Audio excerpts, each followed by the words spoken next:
All right, so we are looking again at the Compaq 4112. This one here didn't have a hard drive. I have since added one. Not sure if there's anything on it that's bootable, so we're going to try and boot it as is. I did also add a powered fan to keep our Pentium cool. Now I'm not sure how quick this processor is. I've forgotten.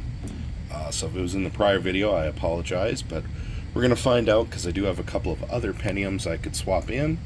That way if we can gain some speed, it'd be great. I do know for sure we have 8 megabytes of RAM. Don't have an independent video card right now. Not sure if it's worth it, to be quite honest. But we're going to go ahead and just see if we can get it to boot to whatever's on this hard disk. If there's nothing or it's not bootable, I do have Windows 95. So we're going to put Windows 95 on it, if nothing else. Let's go ahead and turn our power on. As you can see, we've got fan going. Memory test. Looks like actually it's 16 megs of RAM. So that's better than I thought.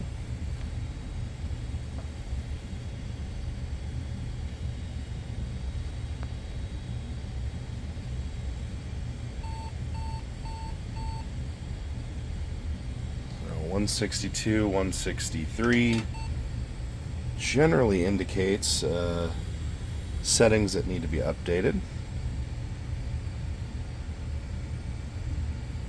Alright, so go ahead and save the changes.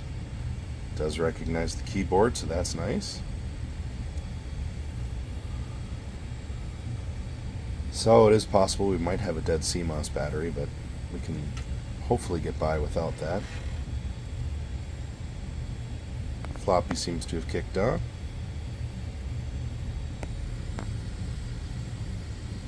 All good so far.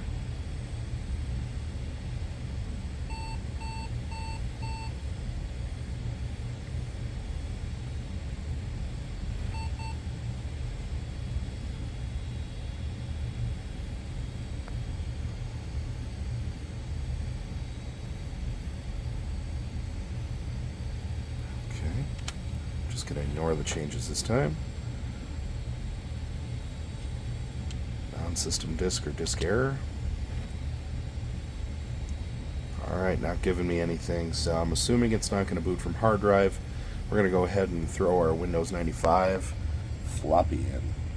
Okay, we've got the Windows 95 floppy disk in.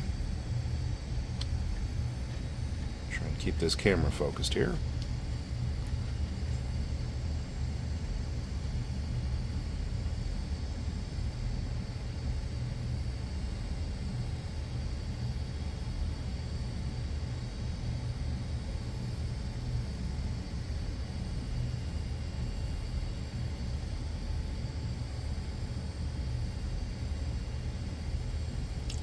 We are not getting much, just our flashing cursor.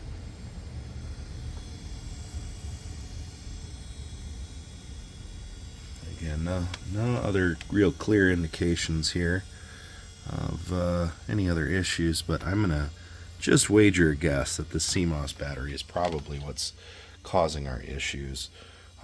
Let's see if we can swap in a good battery.